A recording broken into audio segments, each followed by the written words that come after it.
नमस्कार प्रिय विद्यार्थियों, वीके नॉलेज इलेक्ट्रिकल में आप सभी का स्वागत है। आपके सीबीटी के एग्ज़ाम हो रहे हैं। इलेक्ट्रीशियन सेकेंड ईयर वाले बच्चों के लिए जो क्वेश्चंस हमें मिले हैं हम आपको बताने वाले हैं। 24 अगस्त 2024 का जो आपका एक पेपर हुआ था, वैसे 2 शिफ्ट के क्वेश्चन इसमें मिला करके है। 2 अलग अलग बच्चों ने हमें सेंड किए थे। आपका जिस दिन एग्ज़ाम हो आप हमें व्हाट्सएप पर अपने क्वेश्चन ज़रूर भेजना। व्हाट्सएप नंबर हमारे यूट्यूब चैनल के बैनर पर आपको मिल जाएंगे। जिन बच्चों का एग्ज़ाम अभी नहीं हुआ वो इन क्वेश्चंस को जरूर पढ़ना, क्योंकि क्वेश्चन के रिपीट होने की पूरी संभावना रहती है। वैसे तो इन दोनों बच्चों ने बताया था कि जो हमने क्लासेज आपको दी थी पेपर उसी में से आ रहा है। चैनल में ITI एग्ज़ाम 2024 नाम से एक प्लेलिस्ट बनी हुई है, जिसमें इलेक्ट्रीशियन सेकेंड ईयर वालों के लिए हमने 21 क्लासेज दी थी आपको, जो कि टॉपिक वाइज थी। पूरे कंसेप्ट के साथ क्लियर करवाए थे, वहीं से आ रहे हैं। अगर समय है आपके पास तो जाइए प्लेलिस्ट में, स्पीड को डबल कर लेना। यूँ समझ लो कि 21 की जगह 11 क्लास हो गई और 11 क्लास में काम हो जाएगा। कहीं भागने की ज़रूरत नहीं है। ओरिजिनल पेपर हल करवाए थे, पेपर उसी में से आ रहा है। तो इस क्लास को भी दोस्तों तक पहुंचा देना, शेयर कर देना। और आप अगर इसी क्लास से हमारे साथ जुड़ें तो चैनल को सब्सक्राइब करें पहले तो, क्योंकि अपडेट आपको मिल नहीं रहे। पुरानी क्लासेज आपने अभी तक देखी नहीं, ज़रूर उसको भी, ठीक है। तो चैनल को सब्सक्राइब ज़रूर कर लेना, ताकि हमारे साथ अपडेटेड रहो। क्लास दोस्तों तक पहुंचा देना। सिंबल बताता हूं सबसे पहले तो, ड्राइंग में ज़्यादा ज़रूरी है। चित्र में दिया गया घटक क्या है। देखो, अगर आपने कंट्रोल पैनल वायरिंग वाला सेकेंड ईयर में इलेक्ट्रीशियन के लिए होता है, अच्छे से देख लिया हो तो ये बड़ा सिंपल सा है। उसमें एक क्वेश्चन बार बार आपसे पूछा जाता था कि कंट्रोल पैनल में कंट्रोल ट्रांसफार्मर क्यों लगाया जाता है। दरअसल ये कंट्रोल ट्रांसफार्मर ही है। इस साइड इसको 2 फेज दिए जाते हैं, R और Y, 415 वोल्ट का। कोई जरूरी नहीं है R Y हो, कोई भी 2 होते हैं, लेकिन मैंने इस प्लांट में देखे अपने वाले में मोस्टली 2 फेज यही दिए हुए थे हर जगह पर। फिर यहाँ से आउटपुट निकलती है, ये 0 है, ये 110 वोल्ट है और ये 220 वोल्ट है। मतलब अलग अलग है, 3 टैपिंग निकली हुई है, कितनी भी हो सकती है। यहाँ से आपको जो कंट्रोल सप्लाई चाहिए होती है वो आप ले जाते हो जितनी चाहिए। तो ये है ट्रांसफॉर्मर। ज़्यादा डिटेल से जाओ तो कंट्रोल ट्रांसफार्मर है, इसमें एक ही ऑप्शन है ट्रांसफार्मर का, तो वो सिंपल समझ में आ गया होगा। फिर भी मैं बता देता हूँ। इंडक्टर के सिंबल की अगर मैं बात करूँ तो ये इस तरह से बनेगा। चौक मान लो या इंडक्टर बोल दो, एक ही बात है। इंडक्टर बोले तो इतना ही बनाना, चौक बोले ना तब ऊपर 2 लाइन और होगी, ये ध्यान रखना। बनाना तो क्या, खैर आजकल पहचान ही करनी होगी। कैपेसिटर के सिंबल में 2 लाइन होगी, दोनों बराबर होनी चाहिए। थोड़ी सी सावधानी रख लेना, वेरी इंपॉर्टेंट है, मैं बता रहा हूँ। क्योंकि बच्चे दरअसल गलतियाँ क्या करते हैं, एक बड़ी एक छोटी लाइन है, समझ नहीं पाते। थोड़ी मेहनत करनी पड़ेगी, ध्यान देना होगा। डायोड में क्या होगा, इस तरह का एक सिंबल होगा, अंदर से पूरा डार्क होना चाहिए, ये ध्यान रखना। कोशिश होगी, वैसे तो अगर खुला हुआ हो तो भी कोई बात नहीं। इन चारों का आप चाहो तो इतनी दूर का स्क्रीनशॉट ले लो एक बार। वैसे ईजी आते हैं, कोई ज़्यादा घबराने की ज़रूरत है नहीं, ठीक है। 6 क्वेश्चन आएंगे, 2 करने जरूरी है, नहीं तो पास होने में समस्या हो जाएगी। स्विच की पहचान करो, है ना। पुराने टाइम में लगते थे, आजकल तो बंद ही हो गई, कहीं नहीं है ये वाले। क्या बोलते हो इसको, याद है क्या? आ जाओ, एक एक बता देता हूँ, सारे ही देखो। इसका नाम है टम्बलर स्विच। ये उस बच्चे ने सेंड किए, उसी तरह से है तो समझ में आ ही जाएगा। रोटरी स्विच पर आते हैं। देखो, रोटरी स्विच होते हैं जैसे हमारे पंखे में रेगुलेटर टाइप वाले होते हैं वो, या यूनिवर्सल मोटर जो फीड ये अपनी फूड मिक्सर होती है, उसमें आपको रेंज सिलेक्शन का होता है, ऑफ, लो, मीडियम और हाई, वो होते हैं रोटरी स्विच। टॉगल बटन जो होते हैं ना, उसमें आपको बाहर नोब दिखाई देती है, इतनी सी बस, और कुछ नहीं। ऐसे नोब होती है बाहर यूँ, ये है आपका टॉगल स्विच। और पुश बटन सीधा दबाने वाला होता है, उसका तो कॉन्टेक्ट याद रख लो, है ना। जैसे ये है आपका NO पुश बटन और ये है आपका NC पुश बटन, ये प्रतीक होते हैं। याद रख लो, सिंपल आया है। अगर उन बच्चों के जैसा आया वैसा आपके भी आएगा। वेव फॉर्म की पहचान कीजिए। आपको एक वेव फॉर्म दिखाई गई है और वो कह रहे हैं कि ये कौन सी वेव फॉर्म आपको दिखाई गई है, तो बड़ी सिंपल है ये तो। शार्टूथ वेव जो होती है ना, मैं एक एक करके आपको चारों में बता देता हूँ। शार्टूथ वेव आपकी इस तरह से रहती है, ऐसे थोड़ी तीखी होती है वैसे, हालांकि ये त्रिभुज की आकृति की होती है। ट्राइएंगल जो होती है ना, ट्राइएंगल वाली ऐसे थोड़ी सी खड़ी होती है, ठीक है। और ये हमारा जो है ये साइन वेव है AC, तो इसका C उत्तर आ जाएगा। है ना, ये तो साइन वेव था। आयताकार वेव इस तरह से चलनी चाहिए आपकी, ये लो आयत की आकृति होगी।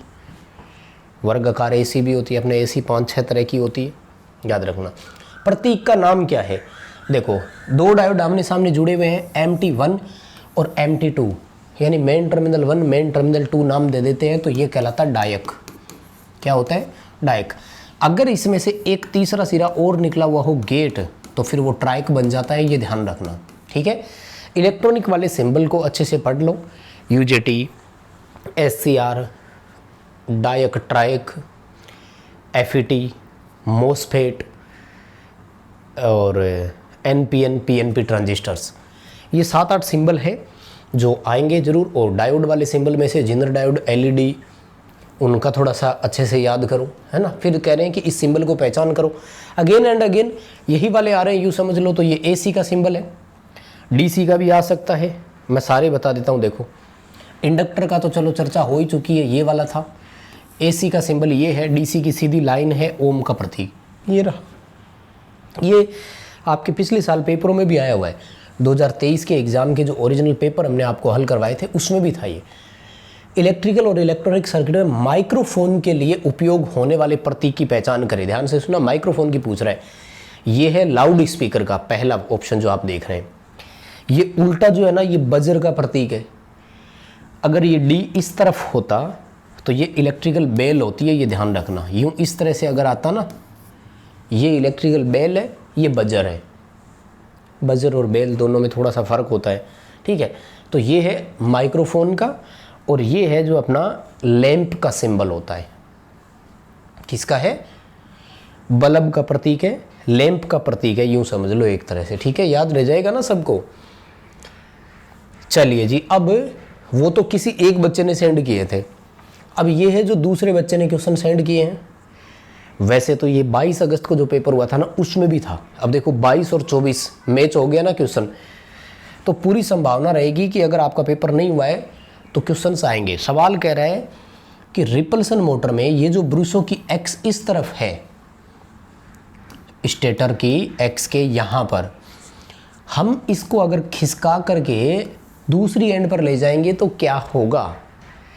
माय डियर, एक क्वेश्चन हमसे पूछा जाता है थ्योरेटिकल, अगर आपको याद हो तो, कि वो कौन सी मोटर है जिसमें डायरेक्शन ऑफ रोटेशन बदलने के लिए हमें कनेक्शन नहीं बदलने होते।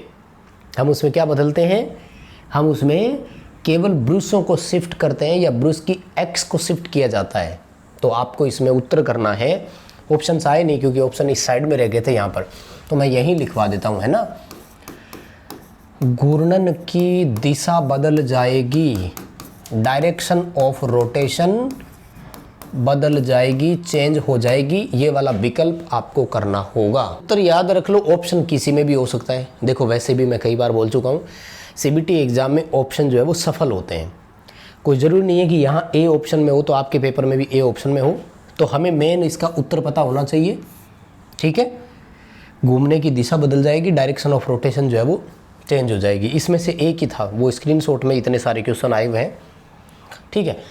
उसके बाद में ये वाला था, उस बच्चे ने बताया कि तनाव क्या है, ये आपके मॉडल पेपर में से आया है। देखो, निम्मी ने DGT ऑफिशियल वेबसाइट के द्वारा आपको ना हर एक सेमेस्टर ईयर के 3-3 मॉडल सेट प्रोवाइड करवाए थे। इलेक्ट्रिशियन सेकेंड ईयर वालों के 2 मॉडल सेट तो मैं हल करवा चुका हूँ और टेलीग्राम पर भी डाल चुके हैं। टेलीग्राम का लिंक डिस्क्रिप्शन में है, आप ज़रूर ज्वाइन कर लेना। अपडेट क्वेश्चंस वहाँ पर सेंड करते रहते हैं। तो ये वाला आपके उस मॉडल टेस्ट में से ही आया है, तो मॉडल टेस्ट पेपर ज़रूर पढ़ कर जाओ, ये मैंने पहले भी कहा था, ठीक है ना। तनाव क्या है, स्ट्रेस क्या है, प्रॉब्लम को स्ट्रेस बोलते हैं भाई। दुनिया भर की टेंशन आ जाती है, बंदा डिप्रेशन में चला गया, वो तनाव ही तो है। आनंद की भावना, तनाव में आनंद थोड़ी आता है। आश्चर्य की भावना, सरप्राइज भी नहीं होता। एक्साइटेशन, उत्साह भी नहीं होता। हाँ, निराशा या दुख की भावना होती है। डिसअपॉइंटेड जब होता है ना, या फ्रस्ट्रेट होता है, उसे बोलते हैं कि ये बंदा तो स्ट्रेस में है, तनाव में है। तो इसमें से तनाव वाला ही आया था, दूसरा नहीं आया, क्योंकि बच्चे ने जब सेंड किए थे ना तो नीचे लिख लिख कर भेज रहा था कि गुरुजी इसमें ये थे, इसमें ये थे। फिर भी देख लो, खैर इस क्वेश्चन का तो ज़्यादा ऑप्शन में आए नहीं है, तो ज़्यादा मतलब नहीं है, रखो उसको, वो ही था एक ये वाला। बिना स्विच के मेन फ्यूज बोर्ड के लिए पहचान करें। देखो भाई, मैं आपको इसके चारों ही सिंबल बता देता हूँ, बहुत ज़रूरी है चारों को याद करना, ठीक है ना, क्योंकि इनमें से कोई भी आ सकता है। तो देखो, सबसे पहला जो है ना, ये है डिस्ट्रीब्यूशन स्विच, वितरण का है, बिना स्विच के, ठीक है ना, इसमें स्विच नहीं है, और वो भी लाइटिंग सर्किट का ही है, लाइट एंड फैन होते हैं ना वो। अगर इसके बाहर ऐसे लाइन और होती ना तो वो पावर सब सर्किट का बन जाता, ठीक है।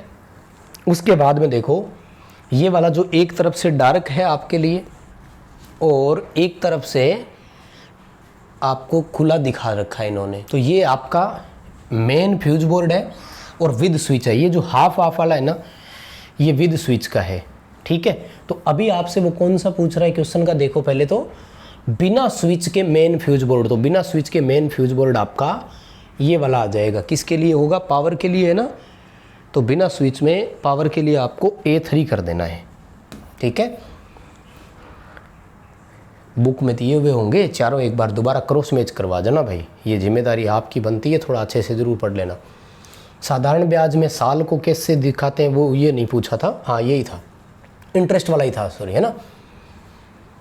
देखो इसमें क्या होता है कि मैं आपको चारों में बता देता हूँ, मैथ का क्वेश्चन है, प्रतीक का है। साधारण ब्याज में जो हमारे ईयर्स होते हैं उनको हम कैसे दर्शाएंगे, तो मैं बताऊँ, देखो P से प्रिंसिपल, प्रिंसिपल का मतलब होता है एक तरह से मूलधन या मूल अमाउंट, I का मतलब है आपका इंटरेस्ट, N का मतलब होता है समय, R का मतलब है रेट। तो टाइम को N से ही दर्शाएंगे अपन यहाँ पर, ठीक है। बाकी आप मिलान और कर लेना। साधारण ब्याज कैलकुलेट करने का समय होता है ना, मूलधन इंटू समय इंटू दर बटे 100, ऐसे निकालते हो क्या जो भी तरीका हो आपका यार, देख लेना। उसके बाद में एक मैथ का क्वेश्चन था, SP का पूरा नाम क्या है? वह बहुत बार हम उसको करवा चुके हैं, ये होती है आपकी सेलिंग प्राइस। SP का पूरा नाम क्या है? सेलिंग प्राइस, यानी वह रेट जिस पर इसे बेचा जा रहा है, ठीक है ना। अच्छा, इसकी 2 फोटो कैसे भेजी है उसने, ये भी आया ही होगा फिर, या तो I को किससे दर्शाते हैं, है ना, तो I यहाँ पर आपके इंटरेस्ट को संकेत करता है। इंटरेस्ट का मतलब होता है ब्याज, ठीक है। और इसमें यूनिवर्सल मोटर वाला था भाई, ये वाला देखो, परिवर्तित गति पर उच्च स्टार्टिंग टॉर्क कौन सी मोटर देती है, यानी वेरिएबल स्पीड भी चाहिए और हाई स्टार्टिंग टॉर्क भी चाहिए, तो 3 फेज स्लिपरिंग इंडक्शन मोटर इसके लिए मोस्ट इंपॉर्टेंट बनती है, या यूँ कहें कि मोस्ट सूटेबल बनती है। तो इस क्वेश्चन को भी अच्छे से पढ़ लेना। देखो मैं बताऊं, वैसे तो कोई इशू नहीं है, पूरा पेपर जो भी आया है क्लास में से ही आया है, ठीक है ना, पूरा पेपर क्लासेज में से ही आया है, तो आपको टाइम निकाल करके वो क्लासेज देखनी है। अभी तो बस आप एक तरह से ये पढ़ लो कि क्या आ रहा है, थोड़ा उस पर ज़्यादा फोकस कर दें बस। 3 फेज इंडक्शन मोटर में नो लोड पर प्रतिशत स्लिप की गणना करनी है। प्रतिशत स्लिप देखो 3 तरह से होती है स्लिप, ध्यान से सुनिएगा। सिंक्रोनस गति माइनस रोटर गति, ये कहलाती है स्लिप स्पीड। RPM में उत्तर होगा, जैसे मोटर 1500 RPM पर चलनी चाहिए थी, 1440 पर चल रही है, 60 RPM स्लिप हो गई। फिर आता है NS माइनस NR बटे NS, इसको बोलती है अंशीय स्लिप। और फिर आता है इंटू 100 और कर दो, ये कहलाती है प्रतिशत स्लिप। तो ये रहा A ऑप्शन में। सिंक्रोनस गति माइनस रोटर गति बटे सिंक्रोनस गति इंटू 100, ये कहलाती है आपकी प्रतिशत स्लिप, ठीक है। 3 फेज इंडक्शन मोटर में स्लिप गति की गणना करो, कह रहे हैं गुरुजी 2 क्वेश्चन थे, दोनों ही है। तो स्लिप गति में सिंपल सवाल, सिंक्रोनस गति माइनस रोटर गति, ये RPM में होती है, पहले वाली परसेंटेज में थी, इतना सा फर्क है, ठीक है ना। तुल्यकालिक गति कौन सी होती है इंडक्शन मोटर की? सिंक्रोनस गति जिसकी अपन बात कर रहे थे ना अभी, सिंक्रोनस गति फॉर्मूले से निकलती है, F इंटू 120 बटा पोल। याद रखना, इस पर भी न्यूमेरिकल आ सकता है कि 4 पोल की मोटर 50 हर्ट्ज की फ्रीक्वेंसी है, गति बताओ कितनी है। चलो किस किस को याद है बताना। 4 पोल 50 हर्ट्ज फ्रीक्वेंसी, मोटर की स्पीड बतानी है RPM में, कमेंट करना, साथ में पता तो लगे कौन कौन इस क्लास को यहाँ तक देख रहा है। रोटेटिंग मैग्नेटिक फील्ड की जो होती है ना, हम उसे बोलते हैं सिंक्रोनस स्पीड, ध्यान रखना। जो स्टेटर होता है ना, उसमें एक चुंबकीय क्षेत्र बनता है, वो रोटेट करता है, रोटेट तो नहीं करता, चेंज होता है, कंसेप्ट में बताया हुआ है, उसी के आधार पर फिर आपका रोटर घूमता है, ठीक है ना। साधारण ब्याज में प्रिंसिपल को किस तरह से दर्शाते हैं, वापिस आ गया प्रिंसिपल को फिर अपन उसको मूल अमाउंट है ना तो पी से दर्शाएंगे, प्रिंसिपल को पी से। हाँ ये जरूर था भाई, ये वेरी वेरी इंपॉर्टेंट है, इसको अच्छे से पढ़ लेना। थोड़ा बड़ा करके दिखाऊंगा, देखो ये ऐसे ही फ़ॉन्ट स्टाइल ऐसी ही है, मॉडल पेपर में जो दिया हुआ बच्चों ने भेज दिया, समझ लेना थोड़ा मैनेज करके। लाभ कैसे होता है, प्रॉफिट या गेन हमेशा प्रतिशत में होता है, ये ध्यान रखना। 2% लाभ, 3% लाभ, 4% लाभ, ठीक है। प्रॉफिट हमेशा प्रतिशत में ही निकाला जाता है, प्रतिशत में ही रहता है। कौन सा, डीसी मोटर का प्रतीक है, ये लो पहला ही ऑप्शन है। डीसी, एसी, 3 फेज जितना भी हो, मोटर आ गया, नीचे डीसी सिंबल बना दिया तो ये डीसी मोटर, ये ठीक है। फिर भी मैं बता देता हूँ, ये एसी मोटर का है क्योंकि नीचे देखो एसी का सिंबल बना हुआ है। ये जनरेटर का सिंबल है, एसी डीसी कुछ भी नहीं लिखा हुआ। बस इतने ही थे भाई, हो गया, ठीक है। देखो मैं तो अच्छी बात मानता हूँ कि बच्चों को जितने याद रहते हैं, जितने क्वेश्चंस उनको अपनी बुक पीडीएफ में जहाँ भी मिलते हैं वो हमें सेंड करते हैं, कोशिश रहती है उनकी भी। आप भी प्रयास करें, क्लासेज को अच्छे से देखें और जिस दिन आपका पेपर हो क्वेश्चंस हम तक जरूर पहुंचाएं। अभी के लिए बस इतना था। प्लीज़ इस वीडियो को लाइक करें, चैनल को सब्सक्राइब करें, वीडियो दोस्तों के साथ शेयर जरूर करें और डिस्क्रिप्शन में लिंक है, हमारा टेलीग्राम ज्वाइन करें, ऐप डाउनलोड कर लो, सेकेंड ईयर के फ्री टेस्ट वहाँ अवेलेबल है। बहुत बहुत धन्यवाद।